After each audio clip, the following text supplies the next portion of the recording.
Ayat ini memang seringkali dikutip oleh para bidat. Mereka mengatakan, Yesus itu bukan Allah. Yang Allah itu siapa? Bapa. Yesus hanya Tuhan. Dan kalau kita melihat penjelasan Elia Miron tentang teks ini yang mengatakan bahwa Allah itu adalah Sang Bapa, kelihatannya secara sepintas kita melihat Elia Miron sedang memperkuat argumen dari para bidat tadi itu. Walaupun di bagian lain Elia Miron mengakui kealahan Yesus. Tapi alasan yang ada di balik itu sangat sepele. Kenapa dia katakan Yesus adalah Allah? Karena firman atau logos itu berada di dalam Bapa. Kalau memang firman atau logos itu adalah Allah karena dia ada di dalam Bapa, berarti ketika Rasul Yohanes menyatakan Bapa di dalam anak, berarti Bapa itu adalah Allah karena dia berada di dalam anak. Begitukah? Saya kira alasan Elia Miron itu kurang tepat.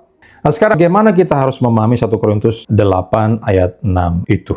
Teks ini tidak membuktikan bahwa Yesus itu bukan Allah. Mari kita melihat konteks daripada ayat ini. Ya, di ayat sebelumnya, ayat 4 dan 5, di sana Paulus sedang berbicara tentang penyembahan kepada banyak Allah yang ada di sekitar Israel pada waktu itu. Dan Rasul Paulus melawan politeisme pada saat itu, sehingga dia begitu menekankan bahwa Allah itu hanya satu. Allah itu Esa. Itu yang pertama. Jadi penekanan di sini pada perlawanan Rasul Paulus terhadap politeisme. Yang kedua, kalau kita melihat penggambaran tentang Bapa dan Yesus di dalam ayat tersebut, keduanya sebetulnya digambarkan secara sama dan setara. Misalnya, Bapa itu dinyatakan sebagai yang daripadanya berasal segala sesuatu dan yang untuk dia kita hidup. Nah, di sini berarti Bapa itu sumber segala sesuatu. Elia Miron mengatakan demikian ya. Tapi apakah Yesus bukan sumber segala sesuatu? Menurut teks ini justru Yesus juga demikian. Karena Paulus menyebut Yesus itu sebagai yang olehnya segala sesuatu telah dijadikan dan yang karena dia kita hidup.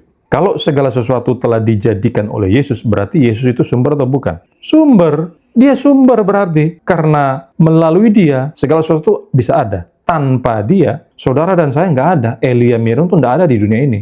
Berarti apa? Karena sang anak atau logos itu yang mengadakan, maka logos atau firman itu juga adalah sumber segala sesuatu.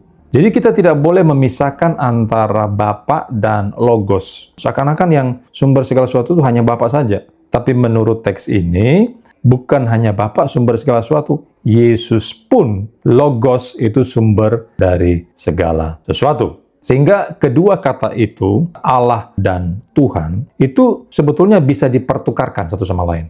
Dan Alkitab memang menjelaskan bahwa Yesus bukan hanya Tuhan, tetapi juga Allah. Kita bisa melihat dalam Yohanes 1 ayat 1, Yohanes 20 ayat 28, Titus 2 ayat 13, dan sebagainya.